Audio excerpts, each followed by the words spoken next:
மாய கூழாங்கல். ஒரு மாலை நேரத்தில் சிறுமி மீனா நதிக்கரையில் விளையாடிக் கொண்டிருந்தாள். அப்போது கற்களுக்கிடையில் ஏதோ ஒன்று மின்னியது. அவள் அருகில் சென்று பார்த்தாள். அது ஒரு சிறிய ஒளிவீசும் கூழாங்கல். அதைப் பிடித்தவுடன் அவளது கையில் மெதுவான வெப்பம் உணரப்பட்டது. திடீரென்று ஒரு மென்மையான குரல் அந்த கூழாங்கலிடமிருந்து கேட்டது, "நன்றி சொல்லு, மாயத்தை பாரு."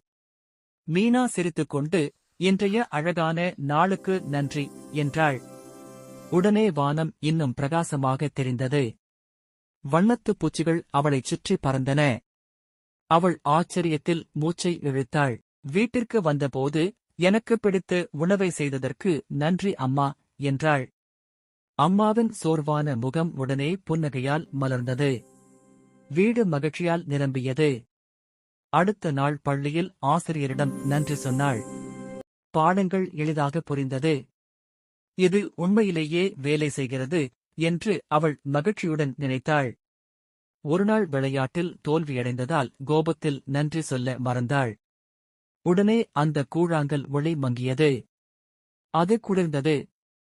மீனா சோகமடைந்தாள். அப்போது அவள் உணர்ந்தாள், மாயம் கல்லில் இல்லை, நன்றியுள்ள மனதில்தான். அவள் எல்லோரிடமும் நன்றி கூறினாள்.